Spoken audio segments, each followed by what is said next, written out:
Some people in this world are on the front lines of the struggle between good and evil, and some, like us, bear witness. I'm Therese Apel. And I'm Nicole Kral. You may have heard us as we worked on stories and series about law enforcement and crime. And it's safe to say we've seen some of the best and worst of human nature.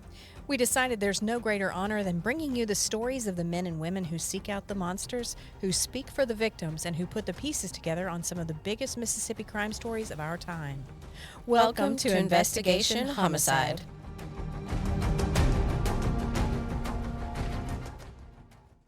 Hey, everybody. Welcome to Investigation Homicide. I'm Therese Apel, here, as always, with my partner in crime, Nicole Kral. Hello, everybody. Happy Thursday. Happy Thursday. So today every one of our guests is special. Greg is one that I'm afraid is going to make us laugh as much as other ones have made us cry. Oh, boy. Okay. Yeah. So today we're going to talk to investigator Greg Jones. He was the lead investigator on a case that really captivated at least the metro area, if not most of the state.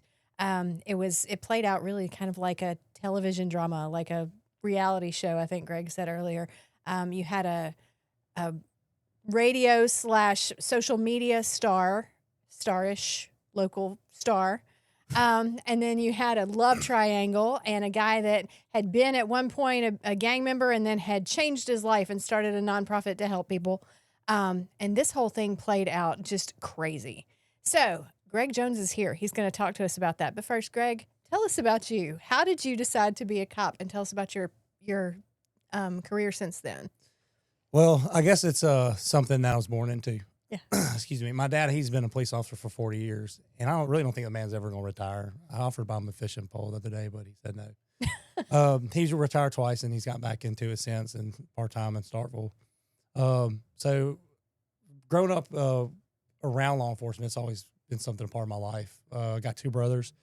My oldest brother, he works for a police department in North Mississippi, and my youngest brother, I think he's a cop. He's a state trooper. So yeah, a lot of love there. Some people can be both, but some people are only one or the other. Oh, yeah. So that's kind of how I got into law enforcement. It's just all I've ever known and been around. And it's just seeing the impact my dad had in Columbus, where I'm originally from, seeing how he interacted with the community and how much love they gave him. It's something that's always grown on me. It's something that I knew even young that I've always wanted to be a part of, giving back, making this world a better place than I found it. That's kind of how I was raised. So how'd you get from Columbus to here? So I did 4 years in the Air Force. I was active duty security forces, which is military police, and did 2 tours overseas to Iraq. And in 2010, whenever I got out, I just started dropping applications wherever I could because I knew at the end of the day I wanted to be a police officer. The military just wasn't for me. So I ended up in Madison, of all places, and I've been here ever since. I live here, worked at the police department here. It's been a great police department to work for.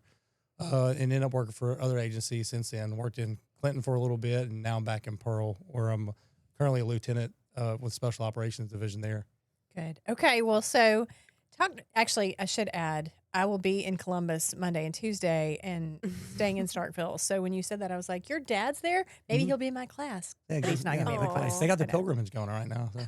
That'll be awesome. Okay, sidebar. Anyway, so let's talk about Polo. Napoleon Edwards is the name of this radio / social media host. Nicole, did you ever follow him before? No idea. I have no idea who this person was until you told me about it last week. But I'm not from here, and so that's always my excuse. And also, as connected to the news as I am, I stay fairly far away from it. Which is also prudent. Yes. Yeah, exactly. Therese always says that. She's like, good for you.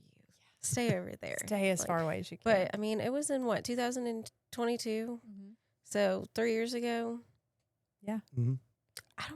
I was living here for a while, so I don't know where I want to know what was going on. I can't remember if that was when we were working together or not that it happened. I think so. But, so this guy, I'll just go ahead and kind of give you a background if you don't know who he is, because Nicole's not the only one.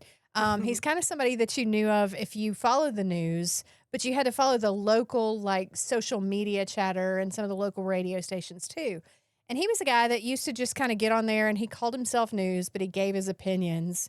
And for a while it was, he would kind of speak truth to power. He was kind of one of those people you can count on to say exactly the wrong thing, but say it so that you were real proud of him that he had the guts.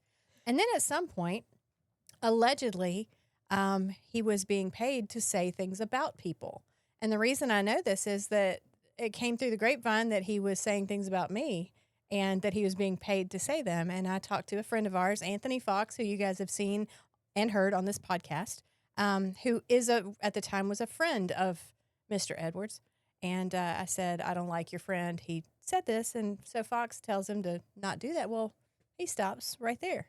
And come to find out, there were some things going on like that. So Polo was a weird character in a lot of ways.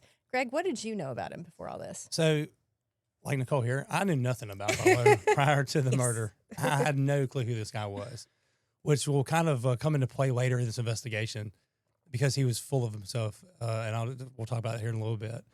But, you know, what I knew about Polo was he had a radio show and he called himself the Cipher Voice, if you remember Yes, that. I do remember that.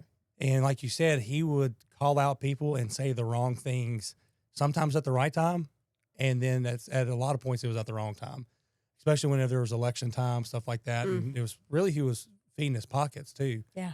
And it was pushing agendas for politicians to sway elections and stuff like that. So that's all I knew about Polo and who he was.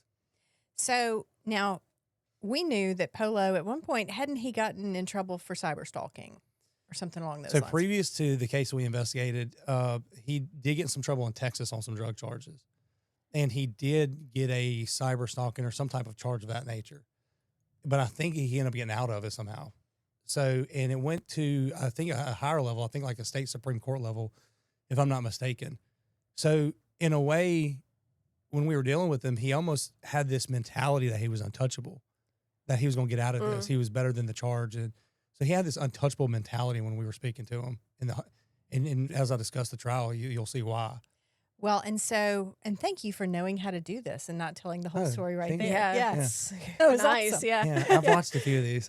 Excellent. Y'all Okay, follow her on Facebook. so talk about you at some point, and this will come in. We're going to go back to like what day did this happen and all that, but so he also had some connections to the Hinds County District Attorney's Office, correct?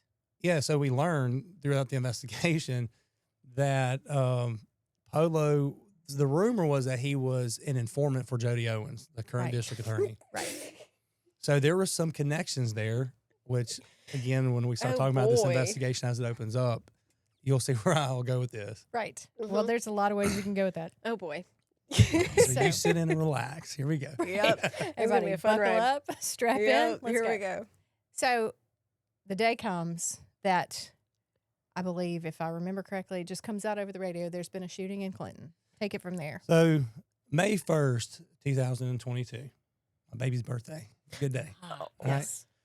We got a call over the radio. Need units en route to 216 Hannah Drive, Clinton, Mississippi for shots fired.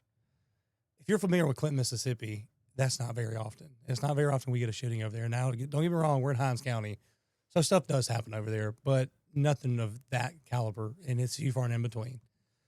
So officers get on scene, and they find a black male, Bobby Davis, suffering from multiple gunshot wounds, and he was pronounced deceased on the scene.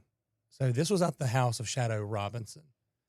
Come to find out, Shadow Robinson's going to have a big part of this picture. Shadow Robinson is a big player in this story. For sure. She is. So that day, like many people here, we have like group text messages and stuff like that. If you don't, you should probably be in one or something. You know? Yeah, we can make one when Yeah, we're once done. you We make have one. Yeah. So there was a group text messages we have in Clinton as our investigation group.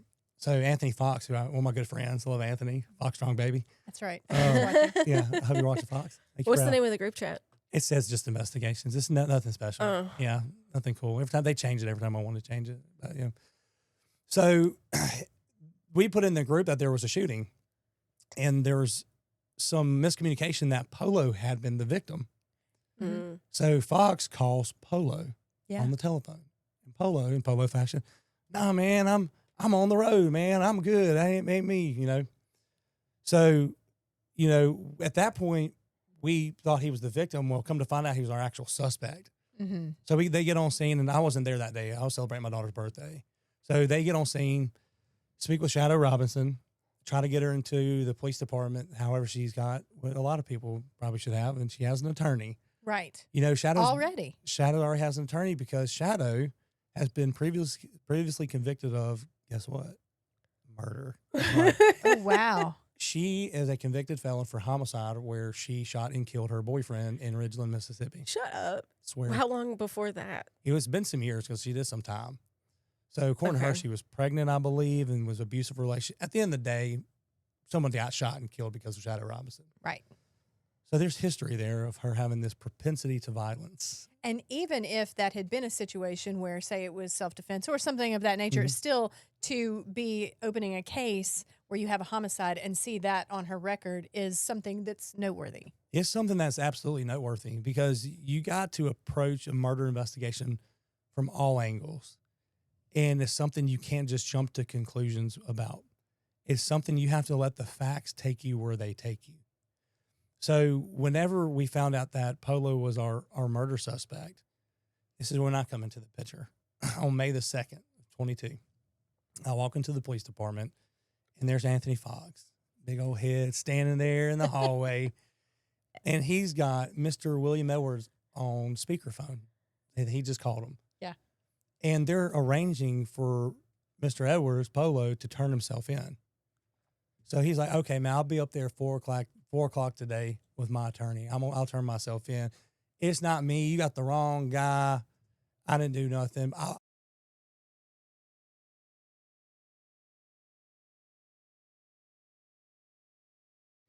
What? He didn't turn himself in. Oh, no. Should have Yeah. guessed that one. Shocker. Just saw that one coming, folks. Shocker. So he never turned himself in. But in the meantime, during that day, you know, I was thinking like an investigator. I'm going to get subpoenas and I'm going to pull financial records and try to see if I can't figure out where he's spending his money. And at the time, all we had was some weird area code to a telephone number. So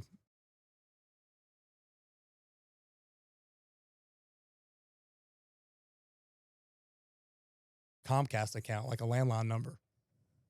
So the first day was it was dry. May the 2nd, we just kind of swung and missed that day. Fast forward, there's so much details of this case. So trying to think when it was. I guess it was the next day. Polo had a relationship with Shadow, and we knew that. Okay. Okay. Well, Polo was also married. Oh, boy. Mm. Yeah. So guess where I went? To his wife's wife house. out in- Absolutely. So they were separated, but they were still legally married. So I went to his wife's house over at 210 like Riviera Drive over here in Jackson. So no, before that, let me back up real quick before I get ahead of myself. The day before, I ended up pinging one of his phones, and it pinged in Lexington, in Holmes County. Okay. So we actually drove to Lexington, like all around, and got all over the place. Now, can I interrupt and say Yeah. Holmes County is exactly where you want to go if you killed somebody and you don't want to get caught? Absolutely. I don't know if anybody's familiar with Holmes County, Lexington. I don't know kind of where the- you're from. I'm not. I'm But not. like there is nothing in Holmes County. Like land is $1 an acre. You know what I'm saying? Like it's one of those places. So we went to Holmes County on the 2nd of May because I ended up having what's called a historical ping on a cell phone. So what that is if you shut your cell phone off right now, your cell phone's constantly transmitting signals to adjacent towers, whatever has the strongest signal. So whenever there's a historical ping, that just tells me that was the last known location of this device. Mhm. So I do what anybody would do. I look at a Google Earth map that's free, and the radius was like 1,500 meters. So I map out 1,500 meters around this tower, and I noticed it's Holmes County. To the north, there's nothing but woods. To the east, there's nothing but woods. To the south, there's nothing but woods. But to the west, there's a neighborhood that actually falls within the radius, and it's the Thurman subdivision neighborhood next to the high school. So we go over there, we ride around, we don't find them, obviously. But we end up speaking to a deputy over there at the sheriff's department. And he was like, yeah, man, he was up here last night talking about how he killed somebody, how the folks are looking for him. Oh, wow. Yeah, I was like, man, you didn't think that was important to tell anybody? Nobody thought to call. Yeah, nobody Well, thought to call. And again, that is why you go to Holmes County. Exactly. Not yeah. saying nothing bad about the sheriff's department up there. There was just some information up there. Nobody in the room did a side eye at that point. I promise. I'm just saying, I don't know who's watching right now, but So we learned and we confirmed that he was there, that the accuracy of that ping will put him in Lexington and in Holmes County. So the next day I go to his wife's house. Hey, Miss Edwards, I'm Greg Jones. I'm looking for Polo. He shot and killed somebody. When was the last time you talked to him? Well, I talked to him yesterday.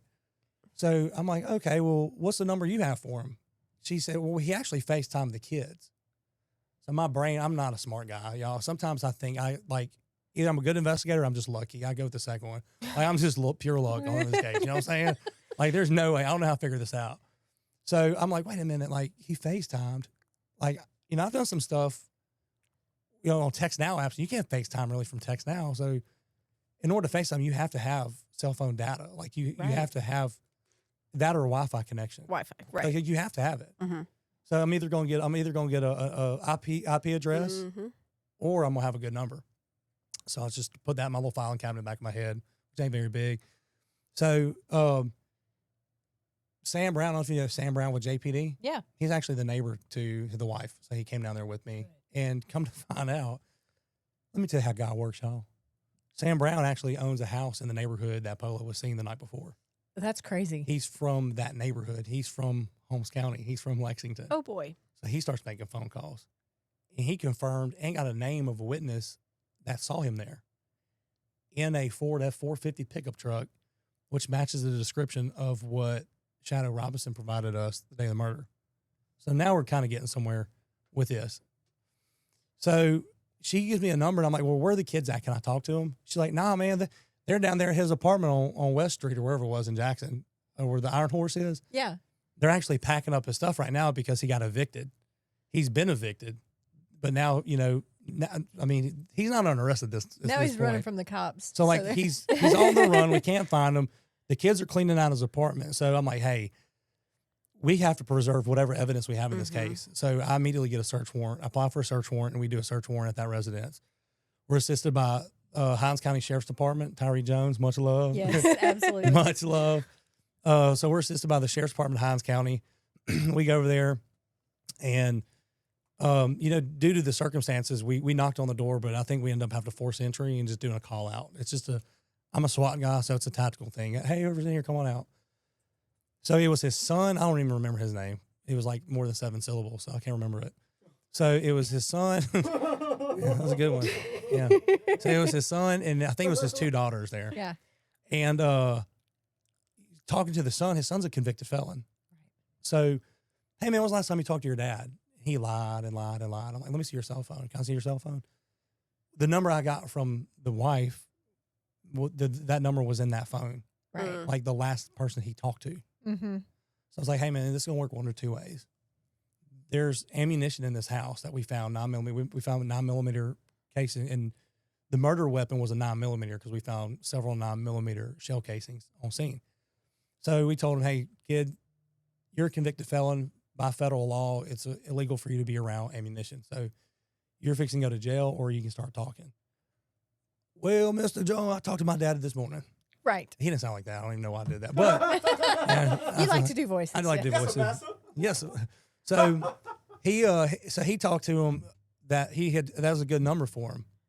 So while we were there at the house, Polo FaceTimes the wife because she shows up on scene, and me being a sweet person that I am, I was like, Miss Edwards, of course you could come in and see the children. They're right here. They're safe. You know, because I mean, it's 2022. This ain't long after the whole anti-police rhetoric. This is George Floyd just happened. Like, so, you know, there's a lot of mistrust, you know, not here locally, but there is some mistrust. So, you know, Miss Edwards, I let her come in, and thank God, because he ended up FaceTiming her. And whenever he FaceTimed her, guess who was there? Anthony Fox was there. Right. So guess who got to talk to him? Anthony Fox. Right. So he was talking, and of course me, I don't know if I'm allowed to say curse words. And yes, this is on my Facebook, yeah, so I probably should not say curse words because I don't cuss. I go to church every Sunday.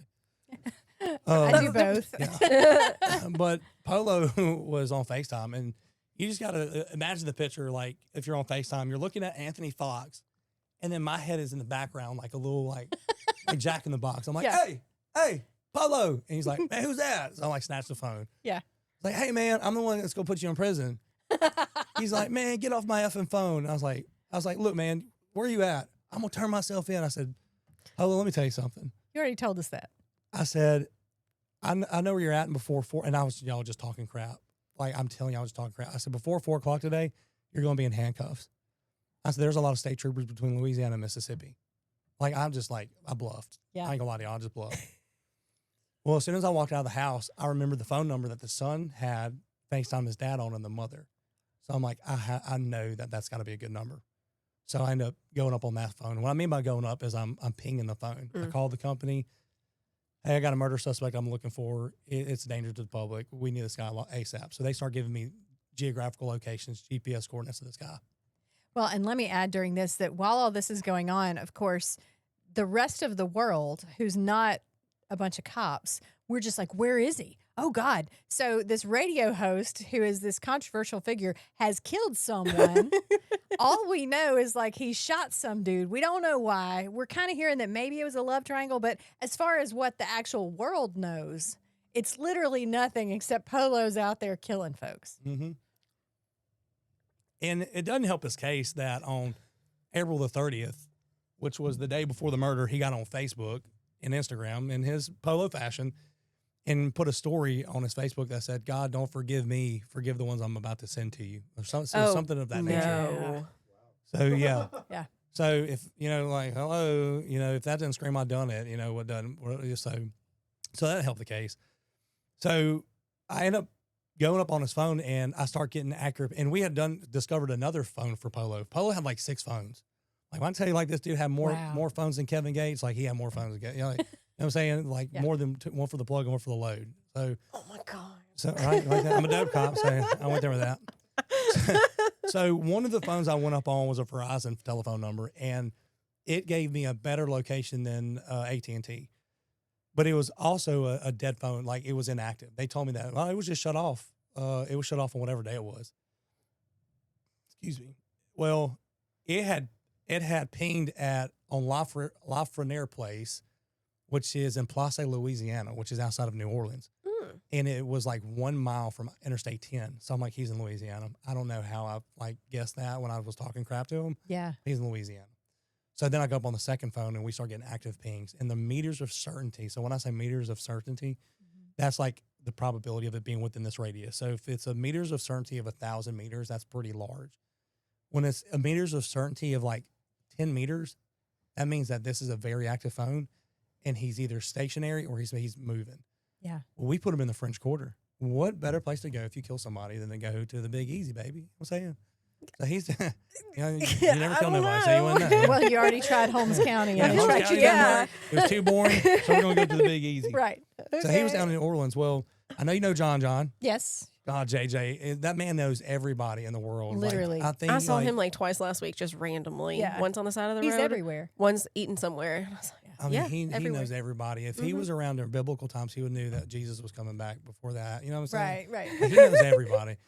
So John, I reached out. I'm like, hey, does anybody have any connections in Louisiana? Well, JJ's a Cajun. Of course. Yeah, so I got you, man. Yeah. So you have to do the John voice. you got we to. love you, You John. got to do the John voice. So whenever, so he got me in touch with a guy who was with Louisiana State Police, who was also on the Marshals task force down there. Yeah. What better people to go find somebody than the Marshals? I tell you, you know what I'm saying?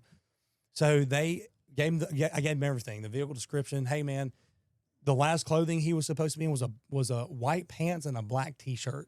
That's gonna help out later. Just so you know. He's gonna be in a black T-shirt and white pants. Well, they find him coming out of a gas station. They take him into custody, and he's wearing black shirt and white pants, matching the description that Shadow Robinson provided to us. Wow. In addition to that, the apartment, we got the DVR device for his cameras as well. Nice. Which I'll talk more about that here in a little bit. But just a little snippet of that. Guess what he was wearing on April the 30th and May the 1st when he left the house? He was wearing black shirt and white pants, consistent to what Shadow said and consistent to what he was arrested wearing. Mm-hmm. So he was taken into custody. He was brought back here in Mississippi. And, this was really my first time ever being like a lead investigator on a homicide. Like, when I tell you my favorite shows, like the First 48. Yeah. Like, I love the First 48. Like, Memphis is my favorite city because my favorite show is filmed there. Right. First 48, you know? So, like, I'm like, oh, man, like, I'm a homicide detective now. Like, I can do whatever at this point. Credit card fraud and murder all in one day. So, we me and KJ, Keith Burnett Jr., KJ, I love KJ. He was another co-case agent on this case. So we had the task of doing an interview with Polo. And I don't know if y'all know, but I could talk to this microphone if it was turned off and this room was empty. Like, I firmly like, believe like that. I'm that guy. You know what I'm saying? Like I just talk to talk. And I should add right here what he said before we got started. He said, "Y'all never had another guest like this one," talking about himself, and he's not wrong. Yeah. Nope. You know, just like Aladdin, you never have a friend like me. You know what I'm saying? The genie. Anyway, so ADHD moment. Where was I? I'm just It's kidding. okay. So we had the task of interviewing him, of Polo. So I'm like, man, we gotta butter him up, baby. So we go to Wendy's and get like a double baconator because like it's gotta have bacon. Bacon's great. So go to Wendy's. I get him like a large Coke. We go get him a hamburger. We're sitting in there. He's eating his stuff. Hey man, we'll be right back with you, man. Go ahead and enjoy your food. We're gonna get this all squared away. I'm trying to be his best friend. Hey man, look, this may be a misunderstanding. We're gonna get this all squared away. So we let him eat his food. We go back down. We sit down. Hey, man, look, now we want to talk to you about what's going on. He said, man, let me tell you something. I'll tell you anything you want to know, but I'm not going to tell you anything without my attorney. I'll tell you where I live. I'll tell you my social. I'll tell you whatever you want to know. And then he proceeded to say, you must not know who I am. I'm like, I ain't got a clue who you are, nor do I even care. He's like, well, I know who you are. I'm like, okay. Like, Okay. I bet you do. Yeah. When I say like this, he was full of himself. He was full of himself. He was. Yeah. Like he was untouchable. He beat the system once. Right. Like he beat it once. Like he's going to beat it again. Well, and he had that whole following that he felt like made him someone. Yeah, he had Mhm. a huge following. Yeah. Mm-hmm. Like I love Clay Edwards. I know if you follow him. Like he was like that. He was like Clay Edwards, but Yeah, and I always thought it was funny because they used to actually do a show together, or they used to bounce off each other, and their names are both Edwards. Mm-hmm. So Have no that was always relation. fun too. I know. Yeah. your face there. Yeah, I Okay. know. Okay, We're gonna pass by that part. but but so he was basically like the black version of Clay Edwards. Right. If that makes sense. He loved Shock like, jock, yes. all that. So Yeah. yeah, she's right. They communicated at some point, but I have no clue how that went. So Oh, boy. when I say he was full of himself, he was full of himself.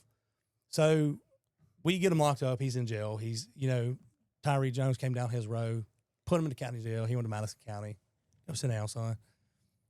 Tip the hat to you, Tyree. Good job, Sheriff. Anyway, so then we get a call the next day about Bobby Davis's phone. Bobby Davis, which was a former gang member. Yeah.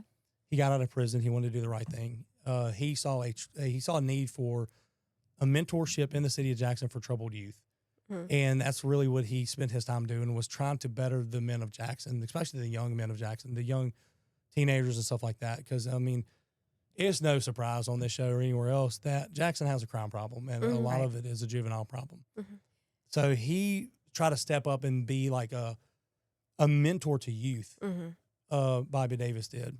Well, And his group was, or his nonprofit was called the Better Men Society. Better and it was Men one that I Society. think a lot of people knew about in the Jackson that's area. right. And so we got a phone call from one of his family members that his phone was like still being used. So I'm like, did y'all not get the phone the first day, man? So it didn't get collected because there was, with the murders, like there's so much going on. And like the littlest thing can be overlooked, unfortunately. And that was just one of those things. So we ended up, trying to communicate with Shadow. And of course, she had an attorney. So we just got a search warrant for her house. Because at that point, we have evidence and we have to preserve that evidence. So we got a search warrant for her house and we located the phone. Oh boy, what else did y'all locate? Man, we located 9mm bullet. We located bullets. Mm-hmm. I located an ID card that belonged to Redstone Armory in Alabama. That was a military installation. Wow. Some random white guy's Alabama driver's license. Like, and she's got sons, and her sons are kind of like they've been in trouble with the law. Sure. I found a magazine. I found 9mm ammunition. So we logged all that. Well, the significance to that is later in the investigation, the part of what the defense was saying was that Shadow killed Bobby Davis because she had bullets in her house. So it had to have been her. Right. But whenever we got the truck back from Louisiana and whenever we searched the apartment, we found shell casings in the truck and ammunition in the truck and at the house where the head stamp. I don't know why I have bullets in my pocket, but I think I have bullets in my pocket. Well, you're a I cop. have bullets in my pocket. So they have head stamps on the bottom. I don't know. You never know when you need one. Yeah. And you if know? you're listening on the podcast, he's holding a bullet This is and showing the bottom part. So The flat part. Yeah. I've got 3, so y'all can have one as a souvenir. Oh, Aw. awesome. Yeah. And that's why I brought it. I don't know. But it's got head stamps on there. Mm-hmm. So the significance of that head stamp is the manufacturer presses, it's like their seal. So, man, I'm just talking. It's been 30 minutes. Anyway, so with the head stamps on scene matched the head stamps that was in the truck and at the house. Oh, wow.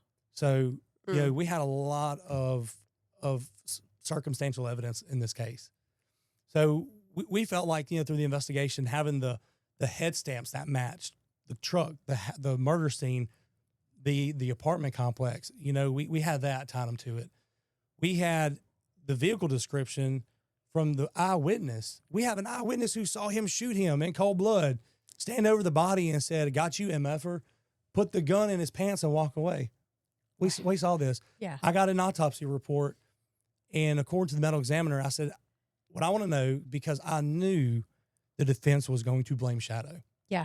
I said, because when they did the autopsy, my question was the trajectory of the rounds impacting the body consistent to an individual turning away? They said yes. He took a few rounds to the chest. As he was turning, he took them in the side, and then he took them in the buttocks. Yeah. But the way that the bullets traveled in his body was all consistent with him turning away from Polo, because Polo had showed up to Shadow's house, and Bobby Davis opened the door because Shadow's like, "Polo here," and Bobby's like, "I got this. Stand back, bro. I got it." And when Bobby opened the door, he got shot. So there's that speculation that those were intended for Shadow. That it was because him and Shadow had a thing. Yeah. Because Shadow is a realtor, a very successful realtor in this area, as far as I know. And Polo was a contractor flipping houses. So they had that relationship. Sure. So when Bobby came in the picture, he started getting very jealous, very, very jealous. So we even have a picture of him in her bedroom days before the murder holding a gun, and outside of her house. Like we have like those stalkerish tendencies you talking about. We had that, but it really didn't get brought up in trial. Right. I was wondering about that because we knew we were talking about a love triangle of some kind, but it was like nobody really knew the bits and pieces. It was just Shadow would testify later on that Polo was whipped, for lack of a better word that she used. She sure did use that. She used some words, and so she basically, he just wouldn't get over it that she was with Bobby now. But that was really all we knew about the relationships. Yeah, that's all we knew. So all that comes out. So we we're wrapping up this case, and we think, man, this is a slam dunk. There's we have eyewitness, we have all the circumstantial evidence, and right down the road where Fun Time Skateland is, right down the road is where Fun Time Skateland is in Clinton. Yeah. So I was able to actually get video footage that was accurately time-stamped exactly to the minute. And when the defense said, "Well, how did you know that?" I was like, "Because it was lunchtime, and I saw my car sitting out front. I know what time it is. I saw people pull up, walk in. I'm like, hey, Jason, what's up, buddy?" Yeah.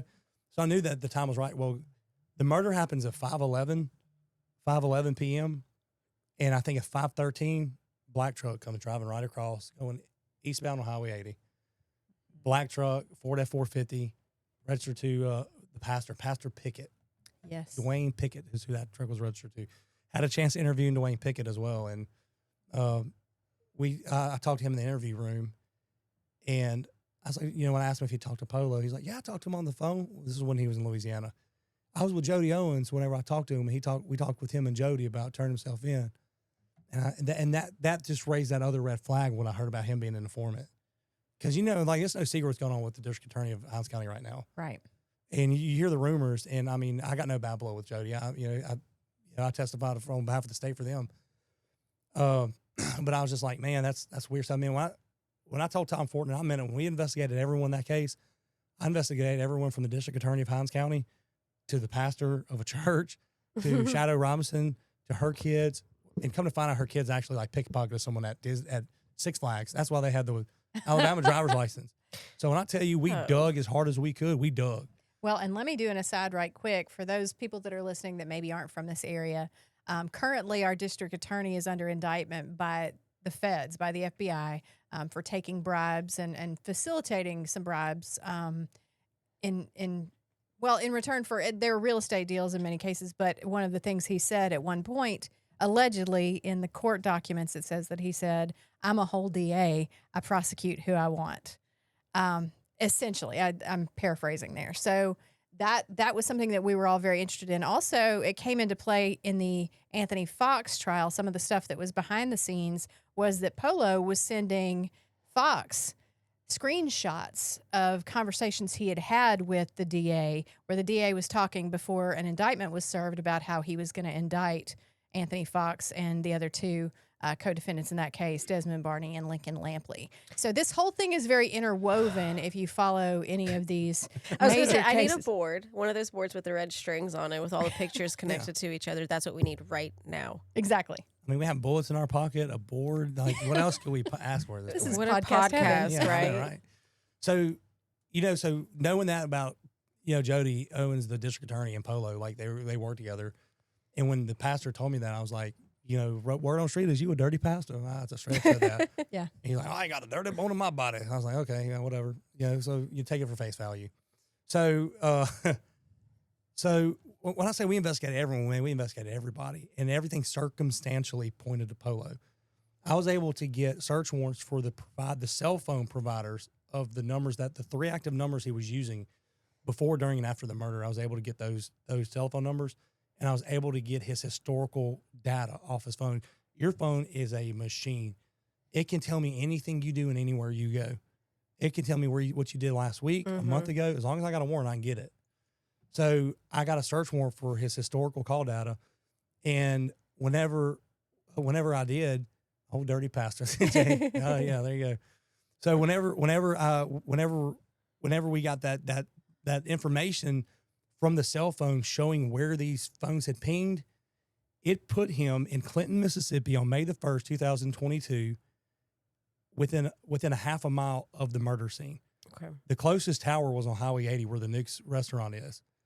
Not only that, John Chalk, who is amazing at cell phone analysis and stuff like that, was able to build almost like a breadcrumb trail from each phone that shows him leave Jackson, drive to Clinton on I-20, loop back around. He hit so you have your cell phone towers, and then you have like the little ones on the telephone poles. They're for like really dense populations. He hit that little thing a block from the murder scene. So it's a breadcrumb trail of him going to the scene of the murder, and then a breadcrumb trail of him leaving, going to Lexington with 3 phones. One phone falls off the map, which is the one that I had the historical ping on. Right. Then both of the phones go down I-55 to, I'm watching you. I'm just kidding. I-55 to Louisiana, and the second phone falls off the map. Then the third phone, the breadcrumb trail is all over the French Quarter, which is exactly where I was pinging him.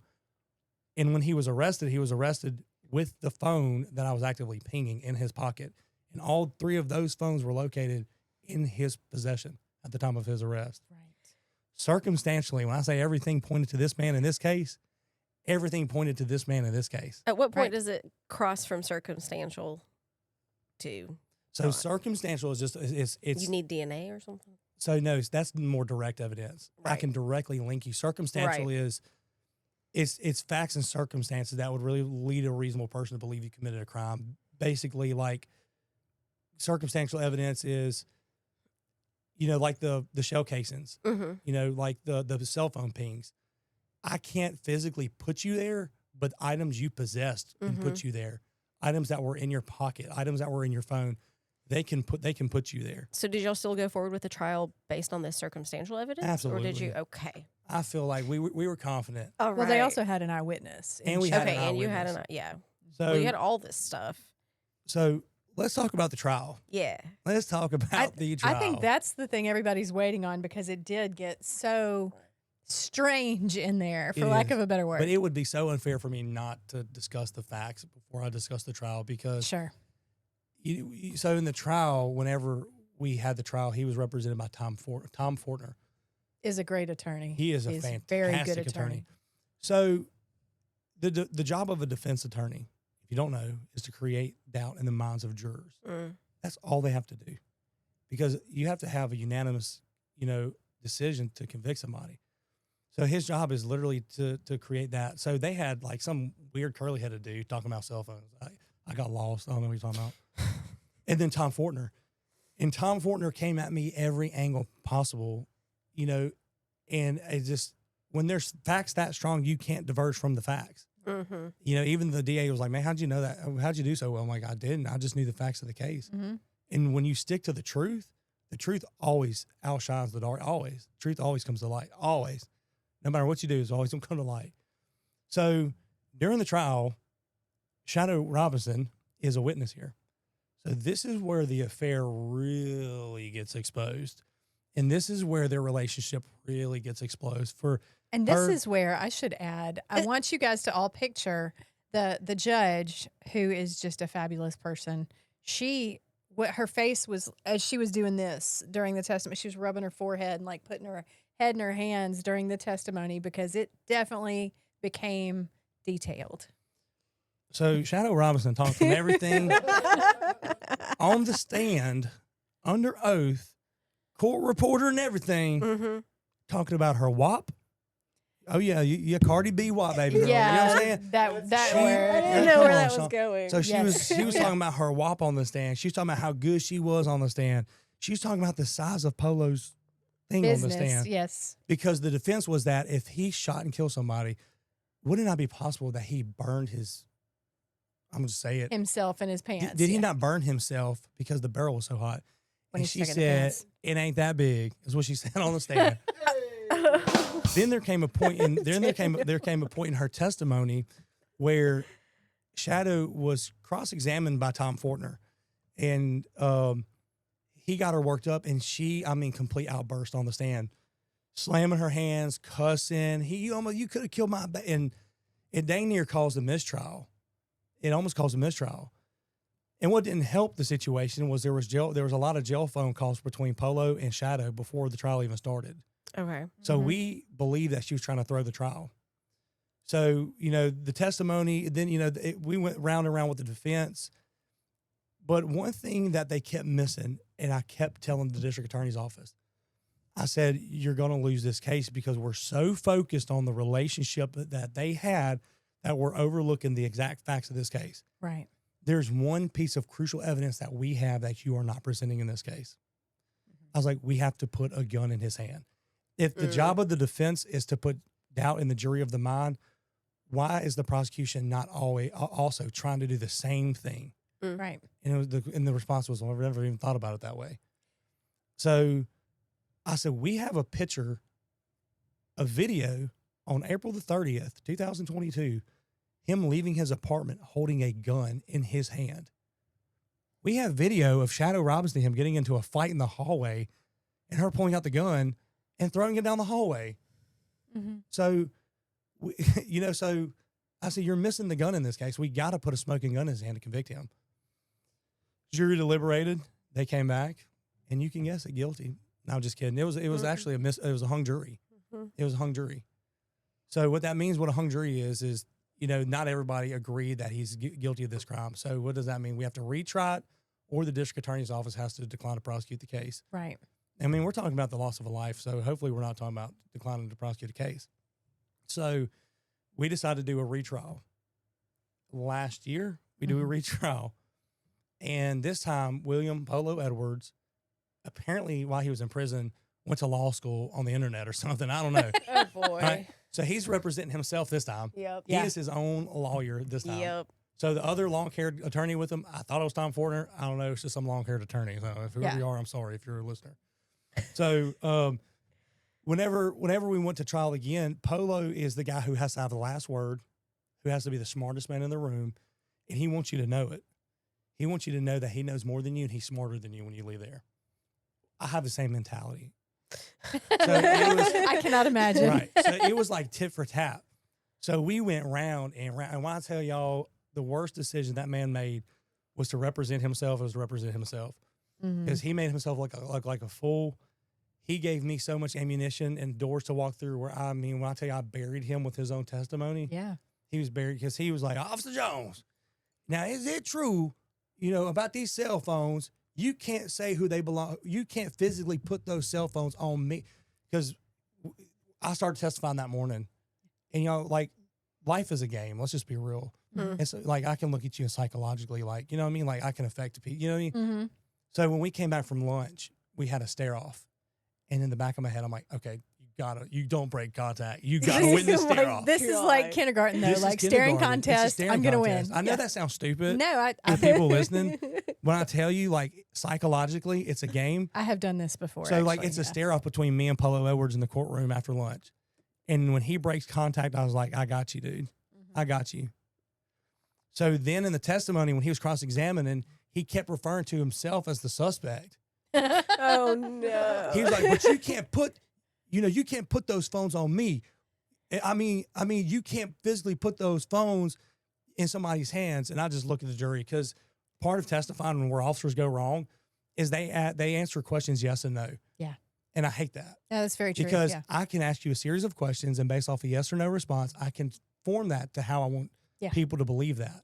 Like, let's just, like, I'm not a smart guy, but, I'm an amateur, pro tip from amateur. So whenever. I teach that in my class, by the way. Yes and no gets you in trouble, because I can make that whatever I want it to Absolutely. So whenever we're on the stand, whenever an attorney is asking me a question, I'm like, yes, however, no, let me explain. be. Mm-hmm. I'm not going to tell you what you want to hear. I'm going to tell you the facts of this case. Even when Tom Fortner was cross-examining, I said, we investigated everybody in this case, and there was no evidence that suggested Shadow Robinson conspired in this case or was a suspect in this case. And then you have to just gut punch them with it. Yeah. All the evidence in this case showed the guilt of Mr. Edwards, your client. And you're looking at the jury the whole time, and they're like, they Right. give that face. I'm like, got you. What's up now? You know what I mean? Yeah. So whenever we had that stare-off competition, I knew I had him. So he was, you can't put those phones. And I'll look at the jury. I was like, whenever we were pinging these phones before, during, and after, whenever we were pinging these phones, it was after the murder. Not only that, we have the search warrant data that shows the history of these phones before, during, and after that. I said, I can, because he was like, where's your proof about these phones? I said, when Mr. Edwards was arrested, he was physically in possession of all three phones. Like, it was like a mic drop. Yeah.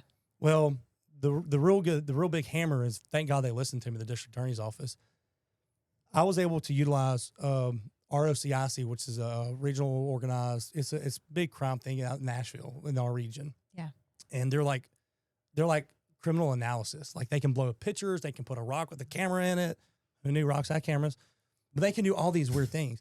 So I sent them the picture of Polo with the gun, and they blew it up, depixelated it and everything.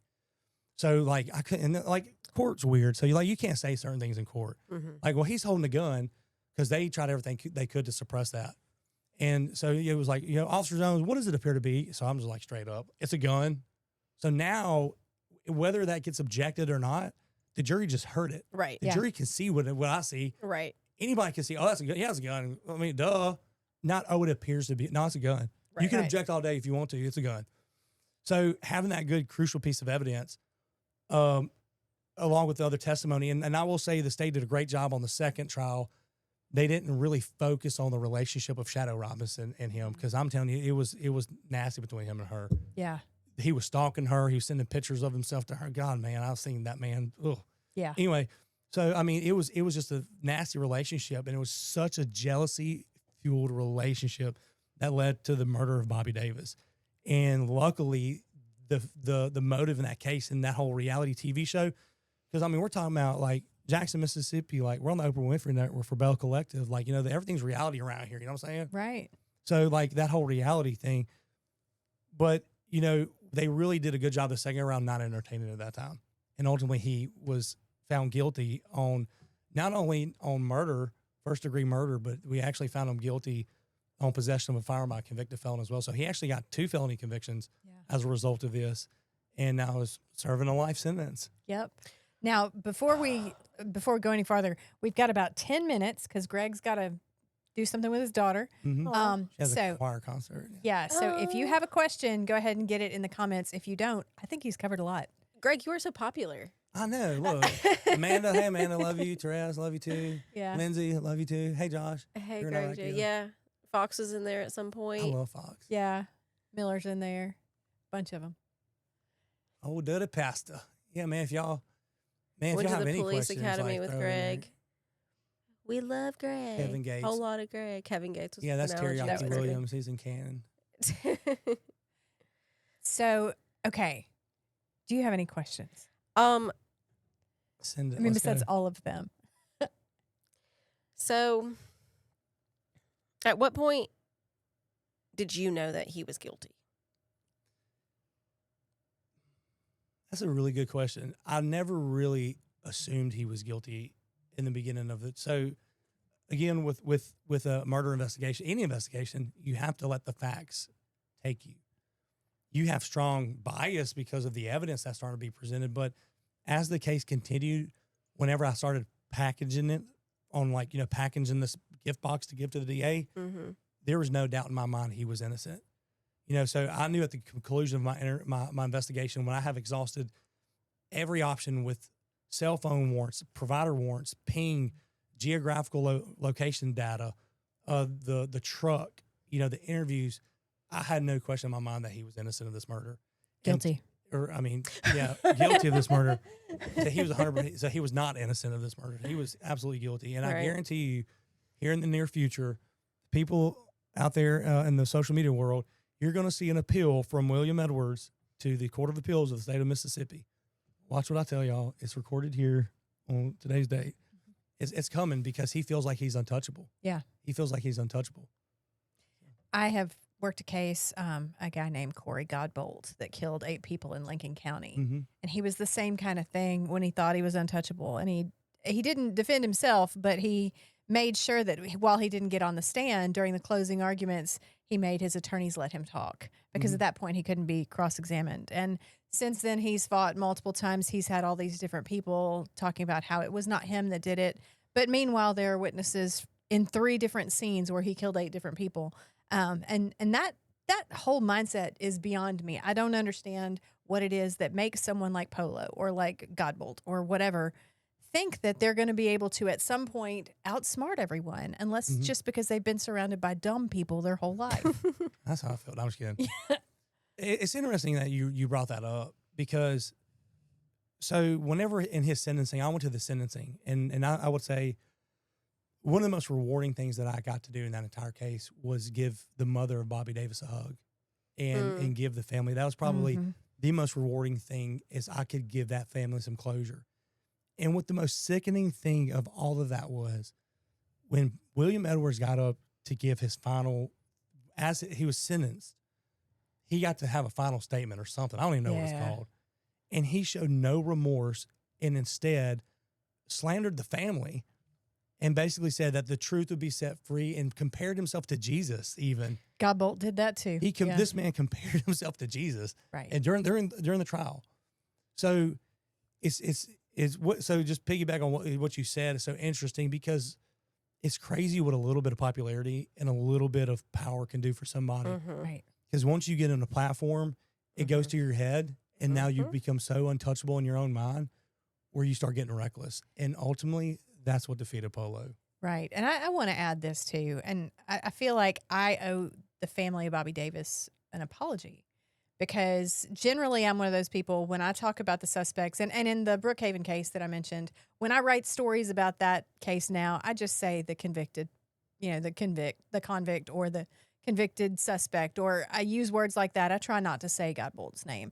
We have said Polo's name a whole lot more than we've said Bobby's name. And Bobby was out there trying to make a difference in his community. He was out there trying to raise people up to be better people. And he had taken his life of crime and turned it and made it into something better. And Polo was not doing that, to say the least. Absolutely not. And if he's listening to this podcast at some point in prison, hey, friend. Hey, man, I got you. we came down your road and we got you. Right. That's right. That's why this episode's called Coming Down Your Row, because that used to be his little catchphrase. Oh, wow. He'd say, I'm coming down your row. Yeah, on the Cypher voice. We coming down your row, Kenneth Stoke, whoever it was. At the time. Yeah, whoever he was calling out at the moment. This was wild. I can't believe I missed that. Oh, yeah, because there was, I think Archie, David Archie, at one point put charges against Polo. I can't believe I didn't realize it. Yeah. David Archie put charges on Polo because Polo he came down his row and said some things in a threatening but non-threatening manner. So Polo was like a target, like a political target for a while. And that kind of clouded things, at least from the public angle of this case, was that there were so many of us that were like, yeah, but are they just coming after him because it's Polo? Like, is there some chance that he's just a patsy? Yeah, because like there's so much time to touch because we only have an hour, you know. Mm-hmm. So yeah, Polo, he started off doing right, and he started like exposing crooked politicians and stuff like that, or politicians he felt was crooked. So now all of a sudden, Polo's getting arrested because of David Archie, who was a county supervisor at the time. Yeah, He was actually at the trial and when he got brought back to Clinton. So he got arrested a few times, like several times, if I'm not mistaken. Yeah, but he got out of the charges. They dropped the charges. Every time he was charged, he got dropped. Every time. and that brings you back to questioning the relationship with the DA's office. Mm-hmm. And then it goes to that whole untouchable mentality. Right. Closing thoughts? That was a wild story. I love the way you told it. Yeah. It was. I feel like as I'm listening to you, it's like you kept kind of like talking down on yourself, and the entire time I see it in your brain happening. Yeah. Mm-hmm. It's like pictures come together and puzzle pieces come together. It's like you're a beautiful mind when it comes to investigating things. Yeah. And that's just so cool because you put all the pieces together, and I feel like you said it was your first.